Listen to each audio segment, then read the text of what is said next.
Bom dia, turma. Vamos agora iniciar a segunda aula, os fatores que vão contribuir para o nascimento da filosofia, ok? Primeiramente, nós vamos ver a passagem do mito ao logos, tá? A passagem do mito ao logos foi devido à racionalização, à criação da moeda, o questionamento de por que os deuses quiseram assim, através também das viagens marítimas. Como eu falei para vocês na aula passada, o que acontecia? Porque se acontecia, se tinha alguma embarcação que afundava, era porque Poseidon quis, porque os deuses quis. Se um raio caía, era porque Zeus queria. Então, na mitologia grega, o que acontecia? Os gregos estavam muito atrelados à religião, não tinha ainda um cunho racional, explicações racionais, e sim somente explicações religiosas. Continuando, através também das viagens marítimas, que faziam com que as pessoas conhecessem novas culturas, novas línguas e percebessem que não depende da vontade dos deuses, entre muitos outros fatores, tá bom? Eles foram percebendo também, tanto que na Grécia eles foram contemplados também com outras culturas. Por quê? Porque os gregos, eles presenciaram outras culturas e acabaram trazendo e sendo introduzidas dentro da sociedade grega, assim como as religiões também. Fatores, mito. Os povos da Grécia Antiga explicam as tempestades, os raios como atividades dos deuses. O deus, o pensamento mítico é um recurso comum a todos os povos da antiguidade, mas ainda assim é uma forma de racionalidade. A investigação racional da física. A física, gente, é a origem, tá bom? Que tem sua origem o quê? Um Tales de Mileto, que nós vamos ver na próxima aula, os pré-socráticos, tá bom? Que todos eles vão falar sobre a física, a origem do mundo, a partir de elementos da natureza. Pode ser água, pode ser até mesmo os números, como é a explicação aqui de Tales de Mileto, pode ser através dos átomos, ou dos 4 elementos da natureza, ou da água, e assim sucessivamente.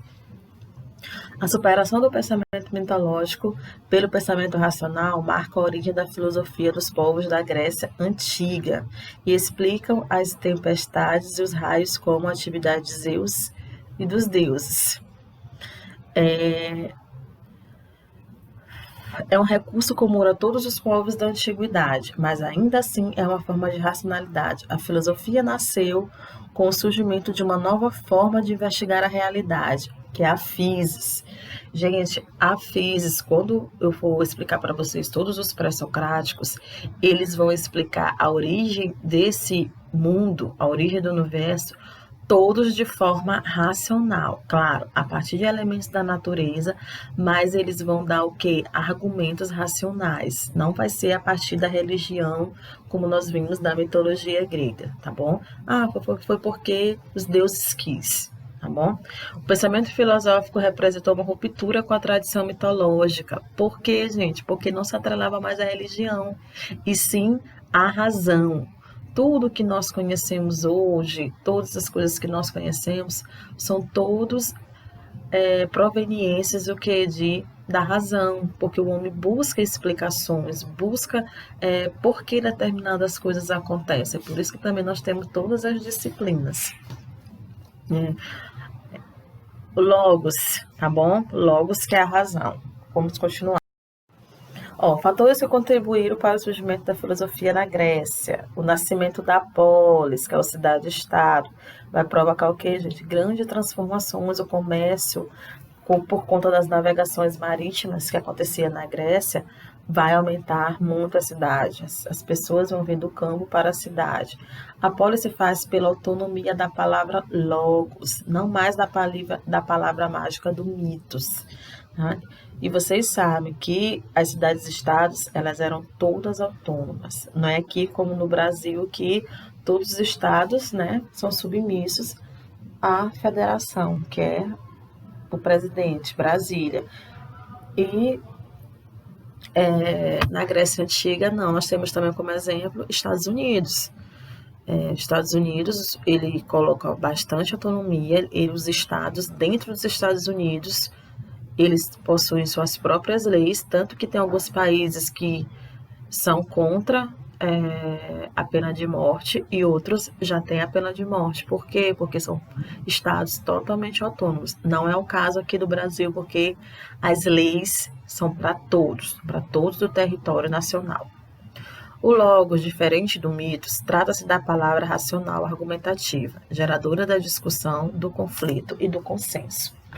Ora, gente, os gregos, eles gostavam que, gente, de discutir e polemizar. O gosto pelo debate, pela disputa, vem da própria constituição do povo grego. Um povo de guerreiros que muitas vezes teve que se unir para combater inimigos em comum. Os heróis da mitologia representam esse gosto pela luta pelo triunfo, bem como as disputas esportivas que seguiram com a criação dos Jogos Olímpicos. A disputa de ideias fazia parte desse espírito competitivo. Era comum na Grécia Antiga os debates em praças públicas, ok? A filosofia é o resultado da confluência e interação de povos e diferentes culturas. Após a ateniense, foi o terreno mais propício para o desenvolvimento intelectual, ok? O saber deixar de ser sagrado e tornar-se objeto de discussão. Os cidadãos da polis vão à Ágora, praça pública, para debater os problemas de interesse comum e para decidirem rumos da cidade. Todos os problemas eram, debatidos e questionados dentro dessa Ágora, que era a praça pública, ok? Que nós temos aqui também no Brasil, né? Só que nós não debatemos, só em época de política, né? Porque os políticos fazem um comício ali. Tal mentalidade liberta os homens das ideias de predeterminação e dos desígnios divinos que lhe impunham o destino da qual não poderiam escapar. Sabe onde nós vamos ver, gente, um atrelado à religiosidade? Que nós vamos sair da mitologia, vamos lá para o período medieval, né? Mas nós temos também filósofos, que ali também estava muito atrelado à religião. Porque Deus quis, porque o Senhor quis, porque foi a vontade de Deus. Então nós vamos ver até um pouquinho de relação, né? A mitologia grega com a religiosidade mesmo do cristianismo. A política permite aos cidadãos debaterem e traçarem o seu próprio destino em praça pública. Porque eles decidiam o quê, gente? O destino da cidade-estado, da polis, eles decidiam ali nessa praça pública. Se eles entrariam em guerra, quem poderia ser punido, quem cometeu crime, o que essa pessoa poderia fazer para se redimir e pagar o crime que ela havia cometido. E aqui nós vamos ver, peguei uma figura, uma foto de uma ágora, bem que é uma praça pública, onde todos os problemas eram debatidos da cidade-estado. Okay? Aqui nós vamos ver o quê? Os primeiros filósofos gregos, em sua maioria, praticavam ensinamentos orais. Aqueles que produziam textos escritos geralmente utilizavam a forma poética. Nós vamos ver aqui um dos primeiros filósofos, Sócrates, um dos mais importantes, tá? Que foi professor de Platão. Platão é seu discípulo. Havia também filósofos como Sócrates, que se recusavam a escrever suas ideias. Consideravam a escrita inimiga da memória. Se escrevermos, já não precisamos lembrar. E isso enfraquece o pensamento. Em sua prática política, ou filosófica, Sócrates caminhava pelas ruas de Atenas, principalmente pela Praça do Mercado, onde circulava mais gente e conversava com as pessoas. Em geral, fazia perguntas que levavam o interlocutor a cair em contradição e, em seguida, a pensar sobre a inconsistência de sua opinião. Inicialmente considerada certa e verdadeira, são as opiniões já formadas, né? E aí o que ele fazia, gente? Ele cutucava. Mas o que é política? Não, o que é justiça? A justiça é dar a cada um que lhe é de direito. Mas a justiça levada ao pé da letra, As pessoas praticam justiça e aí ele vai começando a questionar e os conceitos que as pessoas já têm formados, eles vão começar, né, a questionar esses próprios conceitos e as atitudes das pessoas dentro dessas cidades e estados. Por isso dizemos que sua prática era o quê? Discursiva, baseada na fala, porque, gente, ele ali era um diálogo junto com o seu interlocutor. E dialógica, fundamentado no diálogo na conversa. Ó, nós vamos ver aqui no slide as obras principais, a Apologia de Sócrates, né? A República, que na verdade é de Platão, e o Banquete. Todas essas obras, Sócrates está, a característica, a continuação do Logos, a Apologia de Sócrates, a República, busca por uma filosofia crítica, o Banquete, o relativismo moral dos sofistas. Olha, ó, imortalizado no diálogo de Platão, Sócrates tornou-se um mestre, um exemplo de conduta ética nos dias atuais, porque em todas as obras de Platão, Sócrates ele é um dos personagens. As obras de Platão são todas feitas em diálogos, e todos esses diálogos existe um personagem chamado Sócrates, tá bom? E a filosofia socrática ela é marcada pelo quê? Pelo uso da maiêutica, para ideias. Por quê, gente? Porque Sócrates, ele era filho de parteira, enquanto a mãe dele ajudava a trazer vidas, ele falava o quê? Que ele ajudava as pessoas a parir, a ter novas ideias para o mundo. Claro, mediante ao diálogo, a dialética, ir e vir de ideias, certo? Sócrates dizia que, assim como sua mãe, ajudou, né, as pessoas a parir novas ideias. Continuando. Aí nós vamos ver aqui os sofistas, tá bom? Sim. Por que Sócrates ele foi condenado à morte? Porque, né, ele começou a incomodar os poderosos, e principalmente porque eles diziam que ele foi condenado à morte porque ele corrompia os jovens e que criticava a religiosidade, que era, né, politeísmo. E não era bem assim, ele só fazia com que os jovens tivessem novas ideias, começassem a questionar, e isso que não é bom para os poderosos, como nós bem conhecemos, né? A partir do momento que você começa a questionar certas coisas, você começa a incomodar.